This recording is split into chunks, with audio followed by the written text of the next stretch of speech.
बांग्लादेश में तख्तापलट के बाद से ही वहां की पूर्व प्रधानमंत्री शेख हसीना भारत में रह रही हैं और इस बीच एक बड़ा खुलासा सामने आ रहा है। सत्ता छोड़ने के लिए मजबूर होने का कारण उन्होंने अमेरिका को बताया है और आरोप लगाया है कि सेंट मार्टिन द्वीप न देने के कारण उन्हें सत्ता से हटाने की योजना बनाई गई थी।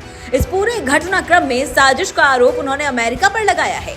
उन्होंने कहा है कि इस द्वीप के मिलने से अमेरिका को बंगाल की खाड़ी पर प्रभाव जमाने में मदद मिलती। इसी के साथ ही उन्होंने बांग्लादेश के लोगों को चेताया है और कहा है कि वे कट्टरपंथियों के बहकावे में बिल्कुल न आए। मालूम हो कि हसीना के करीबी अवामी लीग नेताओं ने ढाका में सत्ता परिवर्तन के लिए अमेरिका को दोषी ठहराया और मई में ढाका का दौरा करने वाले एक वरिष्ठ अमेरिकी राजनयिक को इसके लिए जिम्मेदार ठहराया है।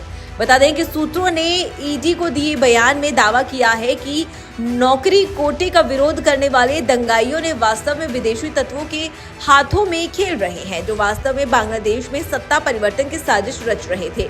वहीं हसीना की पार्टी के नेताओं ने आरोप लगाया कि अमेरिकी राजनयिक हसीना पर चीन के खिलाफ पहल करने के लिए दबाव बना रहे थे। एक नेता ने यह भी आरोप लगाया कि अमेरिकी राजदूत पीटर हास ने बांग्लादेश नेशनलिस्ट पार्टी का पक्ष लिया था। बीती जुलाई में उनका कार्यकाल खत्म हुआ था। अमेरिकी सरकार ने मानवाधिकार और चुनाव प्रक्रिया को लेकर ढाका की लगातार आलोचना की।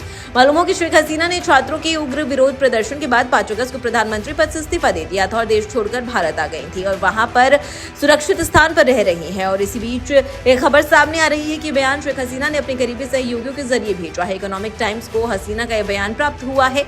इस बयान में शेख हसीना ने कहा है कि मैंने इस्तीफा दे दिया ताकि मुझे लाशों का जुलूस न देखना पड़े। वे छात्रों की लाशों पर सत्ता में आना चाहते थे, लेकिन मैंने ऐसा नहीं होने दिया।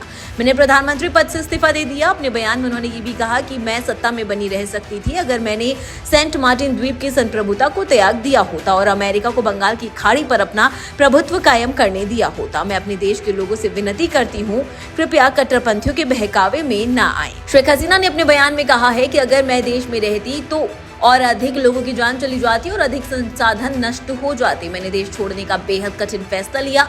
मैं आपकी यानी बांग्लादेश की जनता नेता बनी क्योंकि आपने मुझे चुना।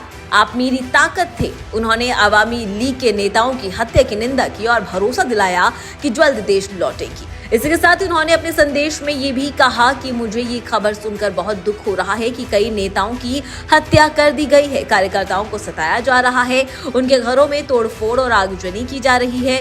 सर्वशक्तिमान अल्लाह की कृपा से मैं जल्द ही वापस आऊंगी। अवामी लीग बार बार उठ खड़ी हुई है। मैं हमेशा बांग्लादेश के भविष्य के लिए प्रार्थना करूंगी।